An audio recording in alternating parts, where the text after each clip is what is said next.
Hi guys! Welcome back to my YouTube channel, and for today's video, so pag-uusapan natin yung nagkaroon ng problema yung GCash noong November 9 na madaling araw, at yung ibang user po ng GCash is nababawasan yung kanilang mga na-save na money sa kanilang GCash. Bakit ba nagkaroon ng ganon, at bakit sinasabi nila is nahack daw yung system ng GCash?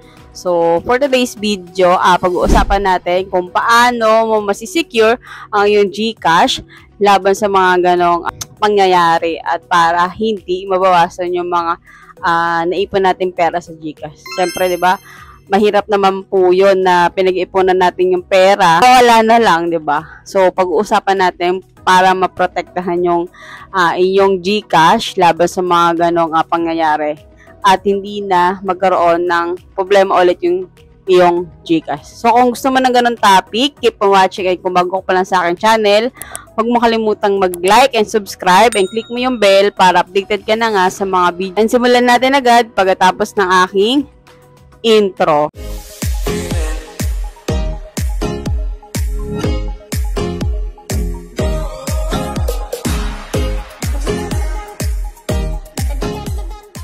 Nagkakaroon ng problema yung GCash ngayon, at yung ibang user is nababawasan ng tag 2K kada transaction sa iba't ibang user na pinagsesendan ng 2K. So, maraming 2K na pinagsesendan.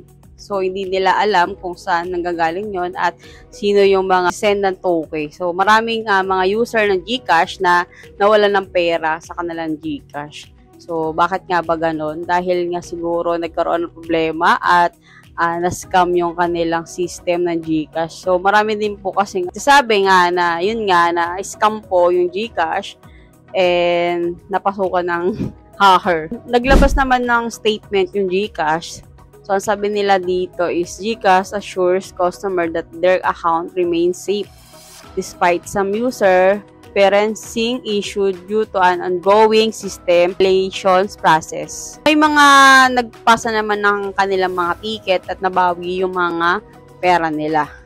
So, bakit nga ba nagkakaroon ng ganong pangyayari si GCash? Unang-una, may nagsisend po sa atin ng link.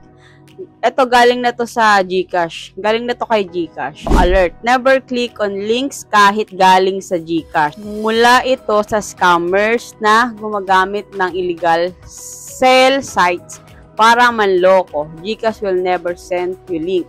Kasi kahit sa GCash galing yung link, wag na wag nyong pipindutin yung link.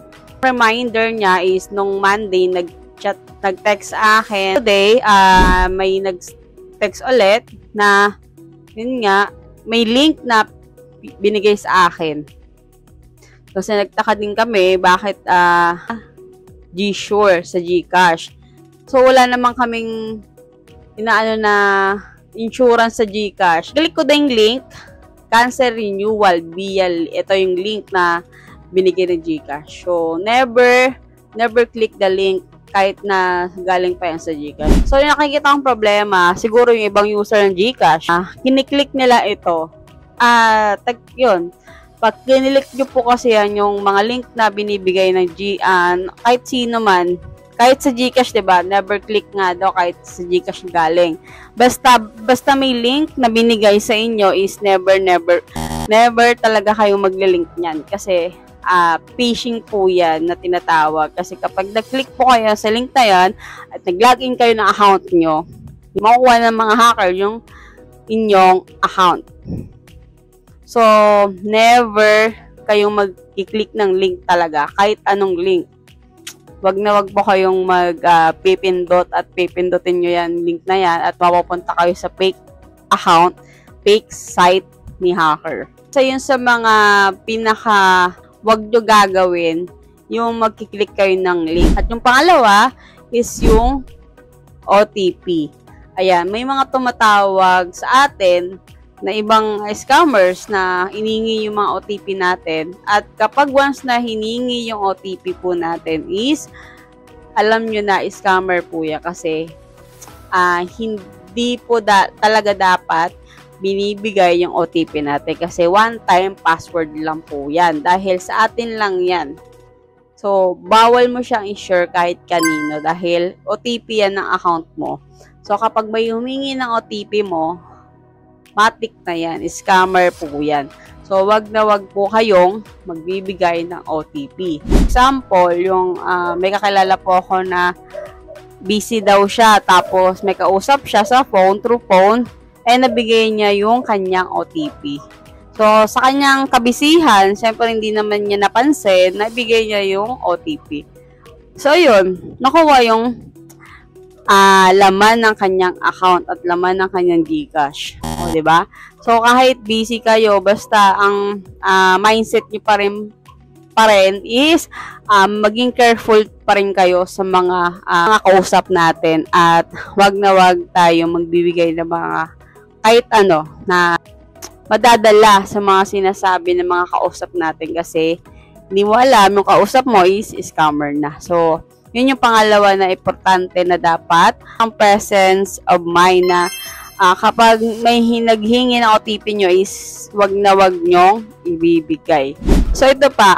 Ito yung pinaka ko na hindi ako nag-save ng pera sa GCash ng malaki. Ang ibig ko sabihin, wag na wag kayong mag-save sa inyong mga GCash ng pera, lalo na kung malaki. Kasi may mga alternative account naman tayo na pwede nating i-transfer sa ating mga bangko. So, sa ating GCash, wag na tayong mag-ipon doon. Mag-transfer lang tayo sa GCash kung may kailangan tayong bayaran. So, payo ko sa inyo is wag na lang po kayong mag-save sa inyong GCash kasi mahirap na rin, 'di ba? Ngayon is talamak po talaga ang mga manloloko at mga scammers, 'di ba? So, sayang naman yung mga pinaghirapan natin kung mawawala lang, 'di ba? So, ang tips ko sa inyo, and payo ko sa inyo, pero nasa inyo naman po yan kung mag-save po kayo. Pero for me, hindi po talaga ako nag-save sa aking GCash dahil delikado nga at hindi na po, sa pananaw ko hindi na po talaga safe yung GCash ngayon dahil matagal na yung GCash na yan, yung nagkaka-issue na nagkakaroon na nawawala ng mga pera. So, matagal na pong issue yan. Matagal na po talagang issue yan sa GCash na nawawalan po talaga ng pera. So, huwag kayong mag-save ng pera nyo sa GCash. Yun lang naman yung maipapayo ko sa inyo. That's all for today's video. Tutunan kayo sa ating video ngayon and pwede kang mag-comment kung may iba ka pang tanong at pwede mo itong i-share sa mga kakilala mo na nabawasan yung kanilang mga GCash. Save sila dahil piso lang yung laman ng kanilang GCash.